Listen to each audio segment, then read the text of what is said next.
Kui sa oled juht, oodatakse sinult mingisugust tulemust. Kui sa suudaksid üksi selle tulemuse ära teha, siis oleksid sa jätkuvalt spetsialist. Kuna sa aga oled juht, siis järelikult sa vajad oma töötajate panust ja pingutust selleks, et te ühiselt koos selle meeskondliku tulemuse saavutaksite. Kui sa aga päris ausalt hindad, siis kuidas on olukord täna sinul? Kas sa tõesti tunned, et sinu töötajaid huvitab see ühine eesmärk? Sa näed kõikidel töötajatel olevat huvi ja tahtmist ja sära selle ühise eesmärgi nimel pingutamisel? Või kipub sulle mõnikord tunduma, et neid huvitab rohkem see, et nende töö saaks tehtud ja kogu selline meeskondlik tulemus on jäetud sinu mureks ja sinu õlgadele? Tegelikult sa ei ole üksi. Kui juhtimiskoolitustel juhtidelt küsida, mis on top 3 kõige suuremat väljakutset inimeste juhtimises, siis üldjuhul öeldakse: punkt 1, töötajatel pole sära silmis, punkt 2, ei pingutata ühiste eesmärkide nimel ja punkt 3, raske on anda töötajatele tagasisidet, eriti kriitilist tagasisidet. Kas üks nendest kõnetas sind? Kas sa tunned, et üks nendest 3 on ka sinu väljakutse? Kui jah, siis nagu ma ütlesin, sa tõepoolest ei ole üksi, sest tõepoolest need on juhtide reaalsed väljakutsed. Nendele väljakutsetele on olemas aga lahendused. Ja need lahendused nii teoreetilisel, aga ka praktilisel kujul saad sa 26. septembril toimuval tunnustava juhtimise koolitusel. Sa saad reaalselt praktilised tööriistad selleks, et ühelt poolt saada tagasisidet oma töötajatelt, kuidas moodi nad sind täna juhina tajuvad. Uuringud näitavad seda, et inimeste pühendumus just ühistele eesmärkidele on otseselt seotud sellega, kuidas nad tajuvad täna oma juhti, kui tugev on see suhe. Kui sinu ja töötajate vahel ei ole tugevat usaldusväärset suhet, siis on nendel väga-väga raske sinu kui osakonna või meeskonna juhi tulemuste nimel pingutada. Seetõttu sa vajad, et teie taju sinust kui juhist ühtlustuks. Ja selle instrumendi ja töövahendi selleks, et see ühtlustuks ja teie vahel kasvaks rohkem usaldust, et te saaksite koos ühiste eesmärkide nimel pingutada, selle tööriista sa sellelt koolituselt saad. Teine instrument, mille sa saad, aitab sul meeskonna paremini tööle saada. Üks suurimaid väljakutseid just nimelt on see, et juhid tunnevad, et ei ole suudetud meeskonnas ühiselt kokku leppida, kuidas me asju teeme, kuidas moodi me mingites olukordades käitume. Juht küll püüab rääkida, ta püüab seda kultuuri kujundada, aga sageli see on nagu piltlikult öeldes haneselga vesi, kõik läheb vanaviisi edasi. Sa saad koolituselt instrumendi selleks, et ütlustada kultuuri, et saada inimesed rohkem käituma niimoodi, mis võimaldab sul ühiste eesmärkide nimel koos meeskonnaga rohkem pingutada. Punkt 3. Sa saad instrumendi selleks, et täpsustada ja selgitada rolle ja vastutusalasid oma meeskonnas. Mida paljud juhid ütlevad, on see, et ma pean tegema oma töötajate tööd.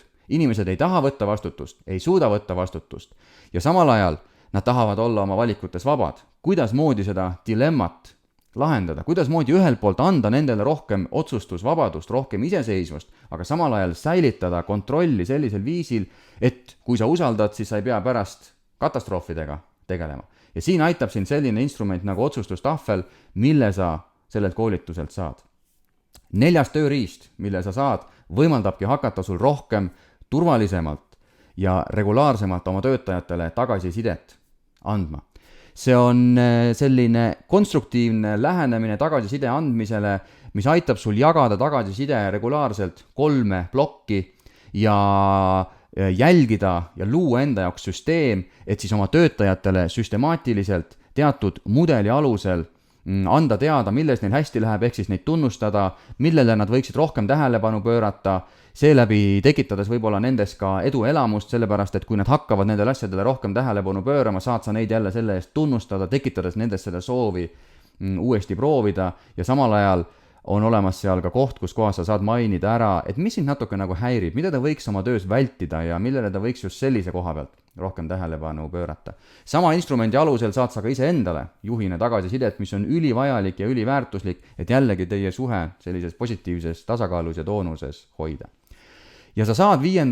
ka väga-väga hea tööriista selleks, et lihtsalt oma inimesi natukene paremini tundma õppida. Sest et tõenäoliselt juhina sa tunned oma inimesi pigem sellise tööalase näo kontekstis. Sa tead, et mis inimesega on tegemist, mis on tema tööülesanded, mis on tema vastutusala, aga mis inimesega on päriselt tegemist. Kes ta on eespool seda maski. ja nüüd see usaldusväärne suhe ei saa kuidagimoodi tekkida rollide vahel, sinu kui juhi rolli ja tema kui töötaja rolli vahel. Usaldusväärne suhe saab tekkida ainult sinu kui inimese ja tema kui päris inimese vahel. Ja nii kaua, kui tegelikult te töötate koos ainult rollide tasandil, ei ole võimalik ka päris viljakat ja sellist sisulist koostööd teha. Mul on selle video lõpuks sulle ka üks väike soovitus. Paljud juhid on küsinud minult, kas see tunnustav juhtimine, kas see motiveeriv juhtimine päriselt töötab ka? Alar Ojastu on kirjutanud raamatu Ratsionaalne emotsionaalsus. Selles raamatus on hulk põnevaid uuringuid, selgitusi sellest just, kuidas moodi läbi inimeste keskse juhtimise on võimalik viia terve organisatsioon uuele tasemele. Ja väga-väga edukalt näitab ta selles raamatus, kuidas moodi kõigel, mis algul tundub selline võib-olla pehme ja liialt emotsionaalne, lõpuks on olemas väga-väga ratsionaalne tulemus.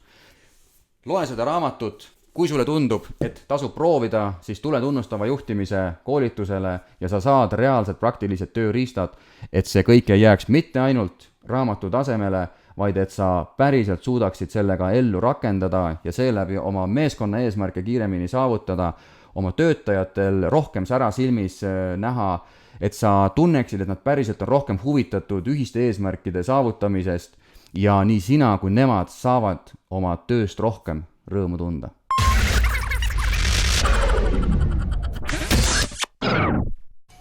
Nagu öeldakse, elu soosib vapraid ja julgeid. Seepärast on mul kõikidele nendele juhtidele, kes otsustavad tulla 26. septembril tunnustava juhtimise koolitusele suurepärane uudis. Nimelt loosin ma kõikide osalejate vahel välja 3 raamatut Ratsionaalne emotsionaalsus.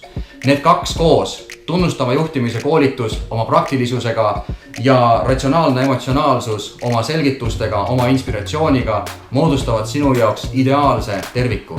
Sa saad sellelt päevalt suurepärase taustinformatsiooni selleks, miks tasub oma töötajatele rohkem tähelepanu pöörata, miks tasub sisemise motivatsiooniga tegeleda ja miks tasub praktikas ka inimeste keskset motiveerivat juhtimist rohkem kasutada.